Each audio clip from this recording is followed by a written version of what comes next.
Bien, nos encontramos en la semana de la ESI en el marco de las columnas Pensar la ESI desde la escuela secundaria. En esta oportunidad vamos a presentar a Santiago Semaitis. Él es docente de la Facultad de Humanidades y Ciencias de la Educación de la Universidad Nacional de La Plata, en las carreras de Ciencias de la Educación. Dicta diferentes cursos sobre educación sexual integral para los profesorados de la misma facultad. Es docente del nivel secundario y dicta cursos de posgrado, además de tener una carrera en la investigación académica sobre el tema. También formó parte desde la Dirección Provincial de Educación Secundaria del Programa Nacional de Educación Sexual Integral en 2014 y en 2015, y en esta oportunidad nos va a hablar de la ESI como derecho, orientaciones pedagógicas para educar en la diversidad de género. Bueno, hola a todos, a todas, a todes. Muchas gracias por la invitación a los colegas de la Dirección Provincial de Educación Secundaria.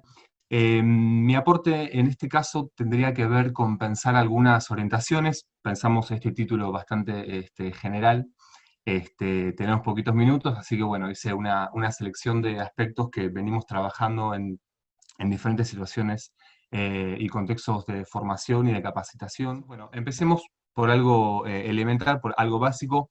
La palabra género está siendo muy mencionada en los últimos años, hay muchísimas definiciones, hay aportes del feminismo, hay aportes de la militancia, hay aportes de los movimientos sociales, hay aportes escolares también.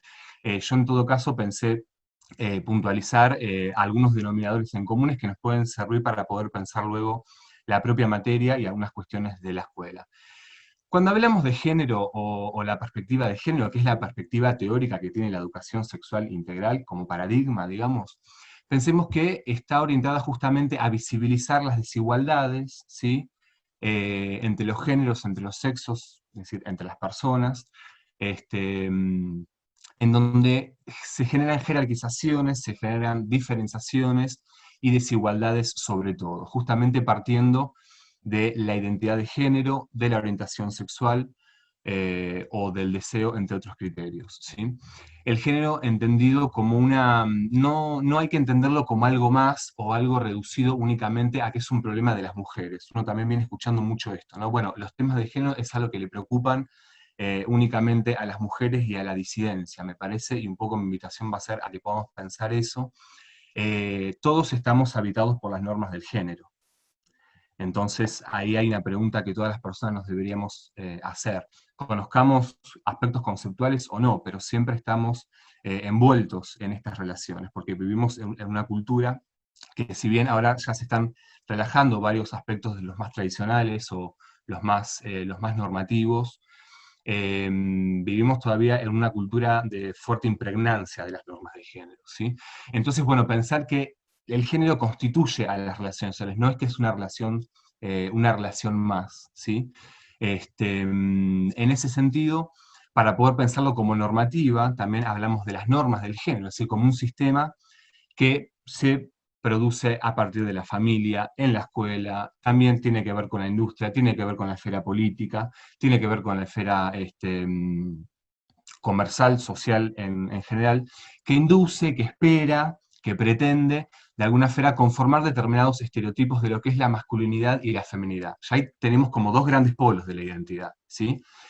Aquellas reglas, aquellas normativas que los varones deberíamos cumplir, por lo menos las personas que nos asumimos en tanto tales, y las reglas generales que las mujeres también deberían cumplir. Ahora, estas normas de género operan, yo diría, en un nivel quizás más invisible. Muchas veces se expresan de forma así explícita, lo que las mujeres deberían ser o lo que los varones deberíamos ser.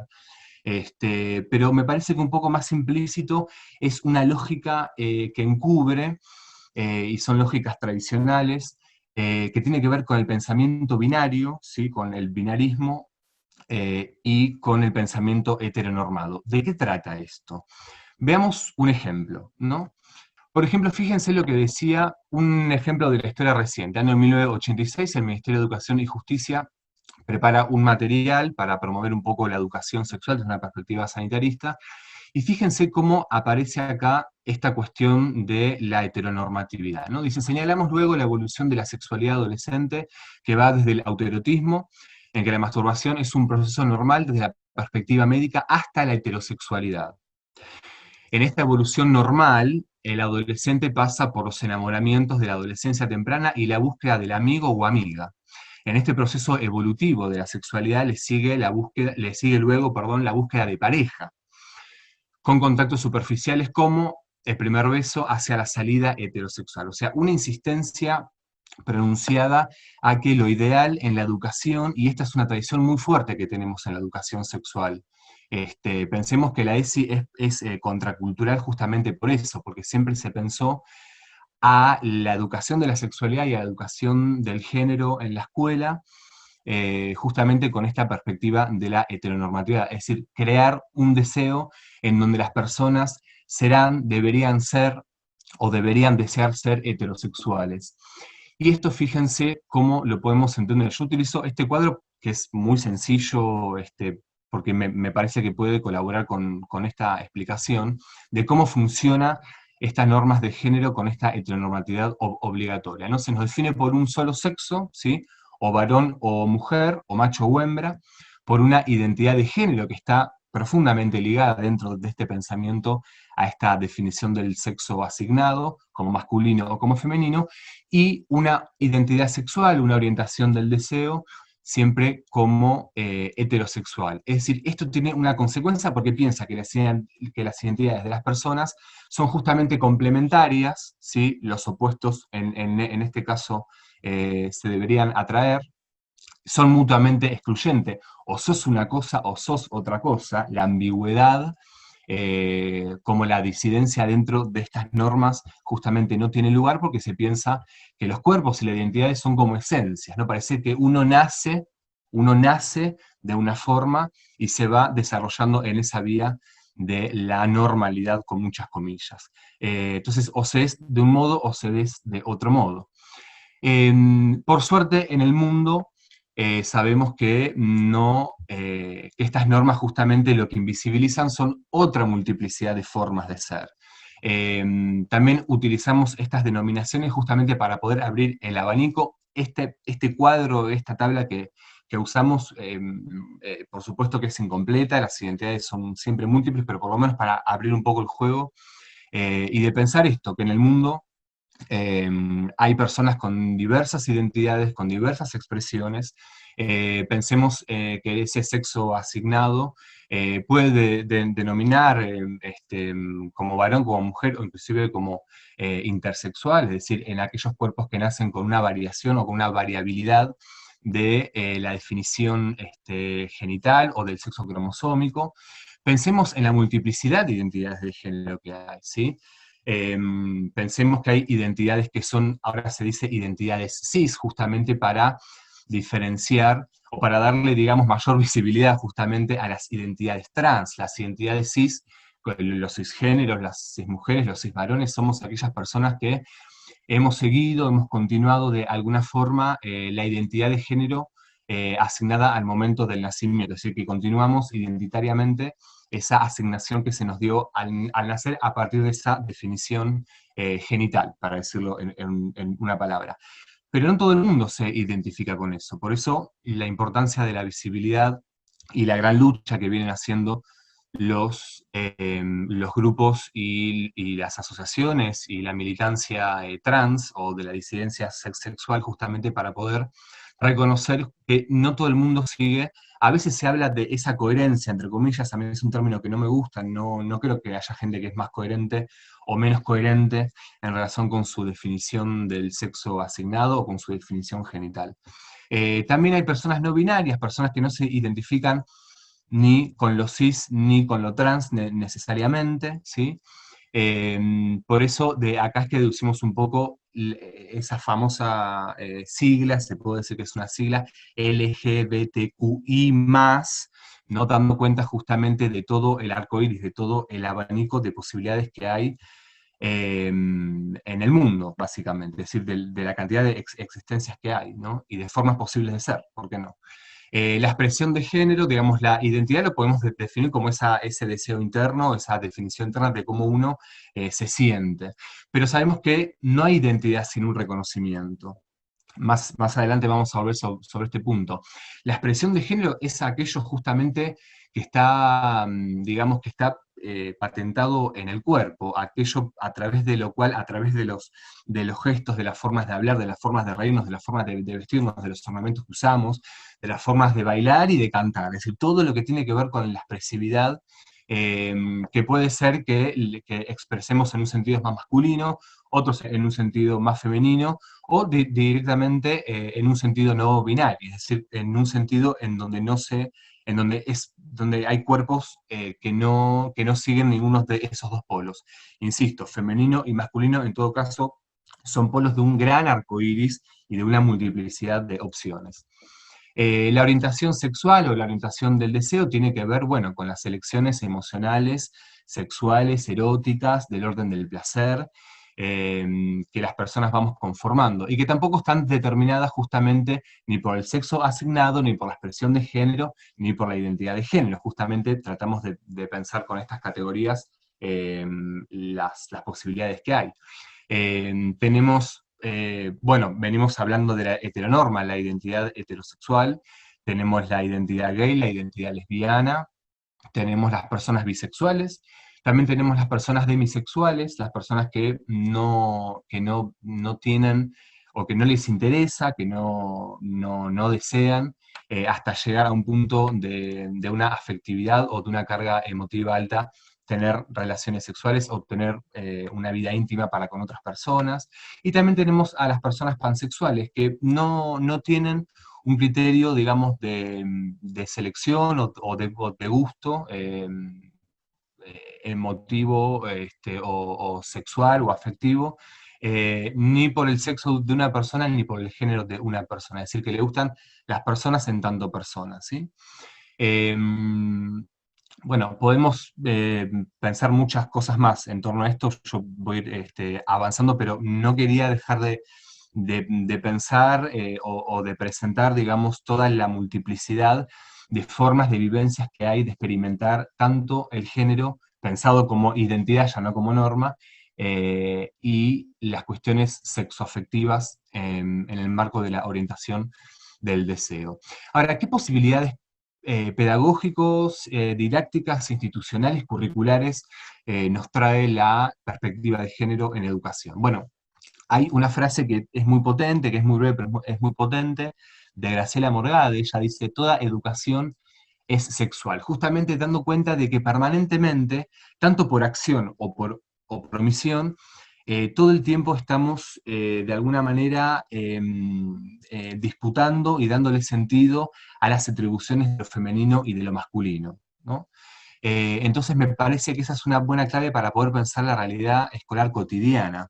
No pensar que siempre hacemos educación sexual cuando hablamos de la ESI o cuando viene algún especialista a hacer una charla o un taller, o cuando transversalizamos la ESI para nuestra materia, sino que permanentemente en las formas de hablar, en las formas de pensar los cuerpos de los estudiantes, los cuerpos de los colegas, estamos todo el tiempo ahí pensando en clave de género. Es decir, que el género, como hoy decía, nos habita permanentemente, y de alguna forma, eso es algo que nos ha enseñado las teorías sociales del género, nos da una entidad ante otras personas, ¿sí? Esto es una tensión política muy interesante para seguir pensando.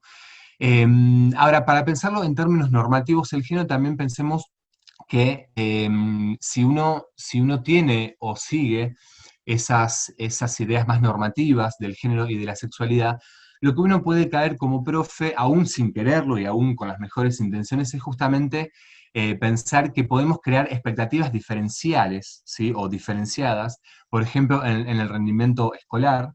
Pensamos, por ejemplo, o históricamente se pensó, por ejemplo, que las niñas y las mujeres jóvenes eran más, debían educarse en habilidades o en asignaturas más manuales, o en asignaturas mucho más hogareñas, justamente para poder formarse como futuras madres y futuras esposas, mientras que los varones han sido educados en la historia. De hecho, pensemos en la ley 1420, la ley que funda la escuela argentina, ¿no? Ahí en el artículo 6 se hace una clasificación taxativa de las asignaturas para niñas y para niños.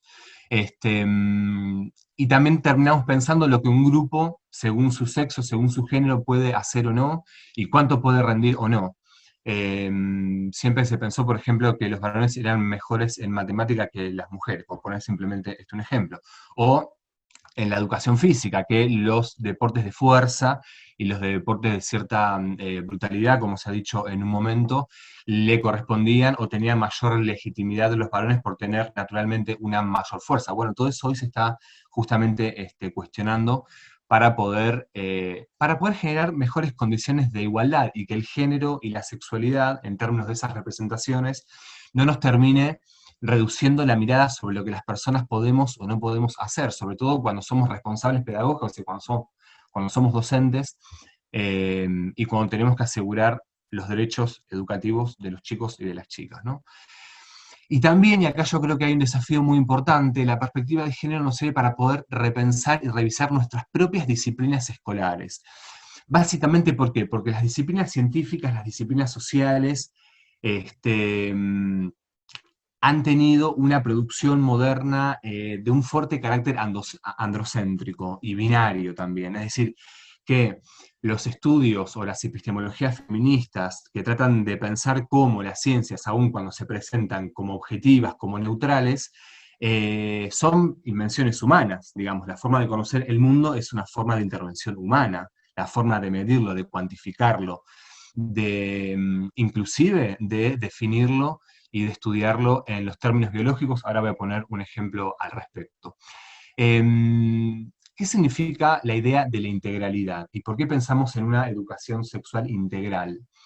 ¿Y por qué este paradigma rompe con un paradigma anterior? Pensemos ahora, si bien la sexualidad y el género están profundamente ligados, sin duda, pensemos que cuando hablamos de la sexualidad, en cómo lo enseña la ESI y a las perspectivas más amplias, pensemos que estamos ante una dimensión profundamente humana, que estamos ante una definición que nos constituye como personas, y que tienen que ver justamente con la experimentación del placer, con la experimentación en las decisiones de la vida reproductiva, y también anclada a las cuestiones de salud y al bienestar de las personas. Pero por supuesto que, y me parece que es la gran ruptura que tenemos que pensar, la sexualidad no hay que pensarla como genitalidad como se la pensó mucho tiempo, o únicamente no pensarla a partir de los riesgos de las enfermedades de transmisión sexual, que es algo que hay que seguir enseñando sin duda, pero sí tratar de abrir justamente sus dimensiones para que, para pensar que todas esas experiencias corporales, cuando hablamos del género y de la sexualidad, estamos todo el tiempo remitiéndonos a nuestros cuerpos, está siempre moldeado y con determinismos, o con determinaciones, perdón, relativas o con condicionantes, en relación con los aspectos biológicos, con los anatómicos, pero también con los psicológicos, con los afectivos, con los emocionales, con los socioculturales. No es lo mismo la experimentación del placer o de las decisiones de la vida reproductiva en una cultura o en otra, o en las culturas del pasado que en las culturas actuales.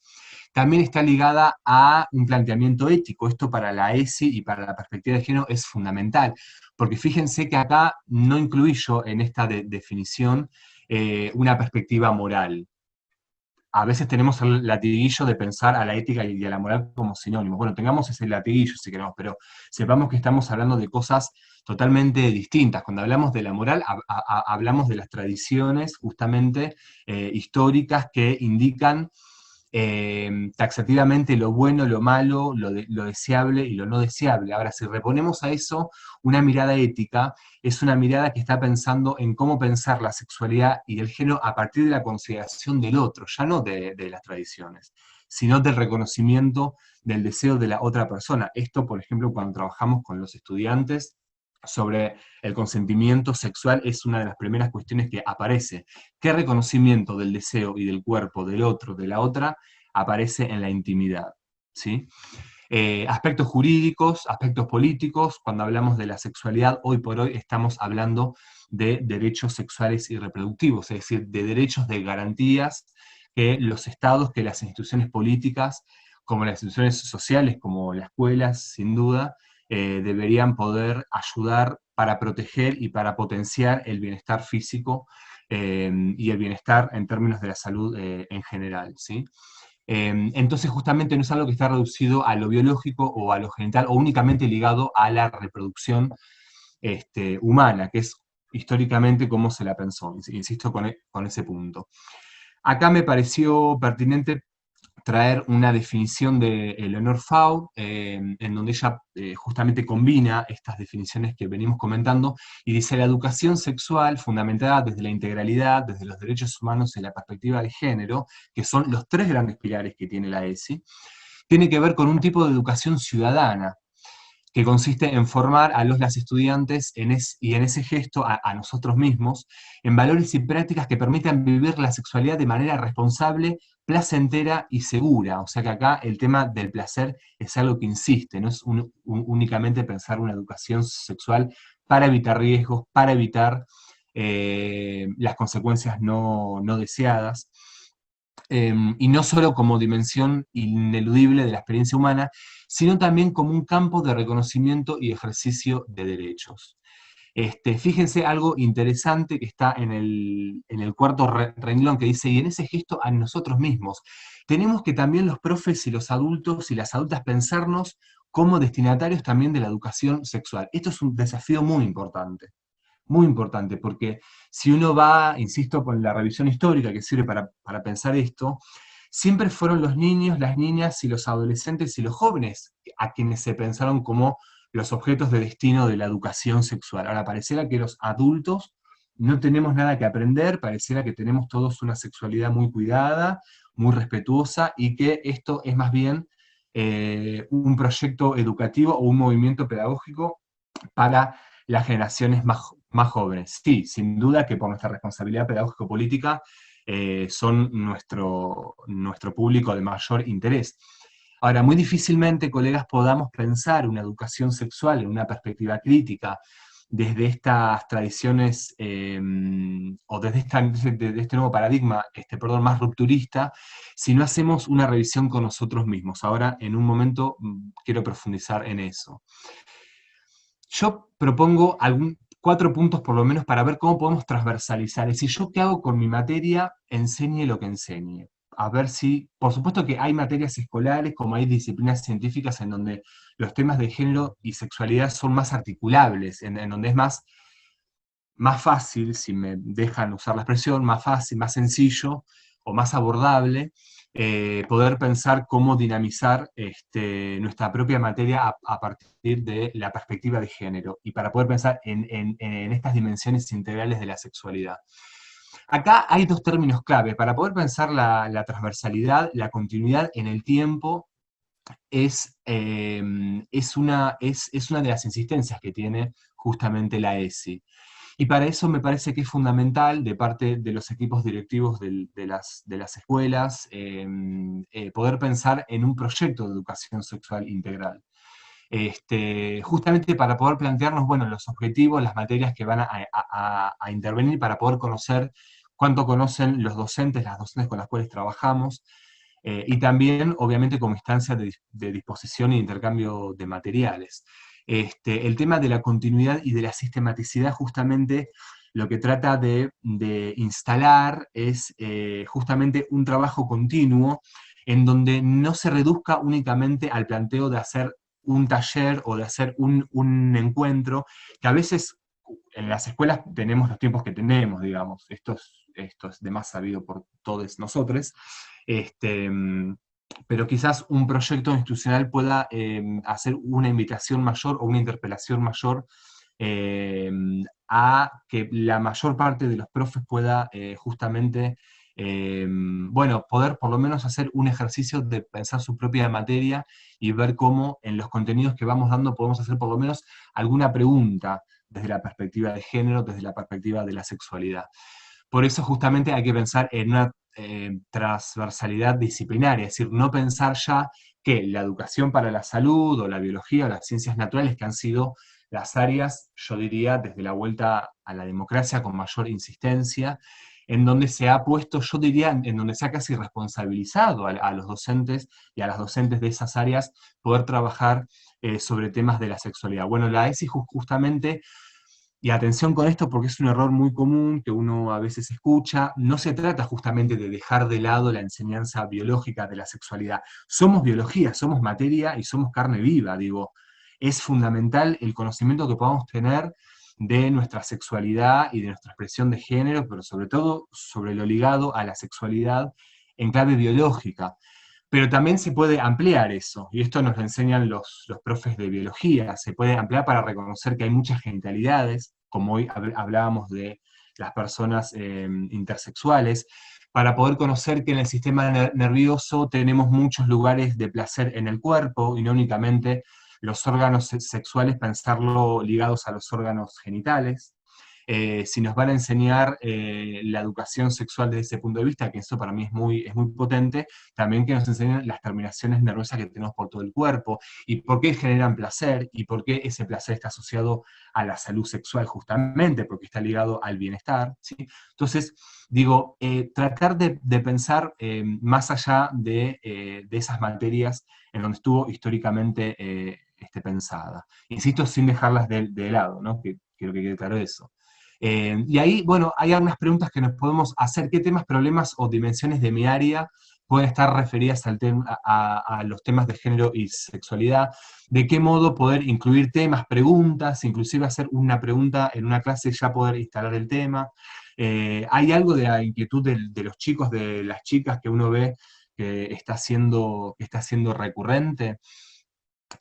También esto tiene que ver y se liga directamente con el recorte didáctico. Los profes, las profes somos especialistas en hacer, yo diría, a veces magia o maravillas con todo lo que queremos enseñar, porque sabemos que el gran desafío didáctico es siempre que incluimos un tema tenemos que dejar otro, o sea que es un proceso de selección de contenidos que permanentemente hacemos. Pero me parece que la educación sexual no trata únicamente de incluir nuevos contenidos, quizás haya áreas que sí, quizás haya áreas que sí, sino que justamente no es meter temas, si no es únicamente sumar temas, sino tratar de pensar a partir de lo que uno ya enseña y lo que viene trabajando, es decir, lo que el currículum prescripto, los diseños curriculares que tenemos que seguir, nos dicen que tenemos que enseñar, y luego sabemos que esa dimensión curricular toma otra forma y se va readaptando a la propia propuesta que vamos planificando a inicio de año, cuando pensamos los trimestres, etcétera, etcétera. Eh, Ahí hay que pensar, bueno, en este recorte didáctico, en esta selección, digamos, ¿qué de los lineamientos de la ESI, los lineamientos que se sancionaron post Ley de Educación Sexual Integral, la ley es del año 2006, los lineamientos empiezan a escribirse en el año, a publicarse, perdón, en el año 2014, 2008, 2010, 2014, fueron varios años, porque por suerte hubo mucha producción de material. Y ahí, bueno, uno tiene que ir a revisar qué de su materia está expresado en esos lineamientos. Ese es un muy buen ejercicio para poder empezar a transversalizar esto. Así que bueno, yo llegaría hasta acá. Así que bueno, espero que estas ideas puedan servir por lo menos como herramientas eh, para poder dinamizar y para poder orientarnos un poco en esta bella tarea que tenemos de enseñar y puntualmente en el marco de nuestra tan querida ESI.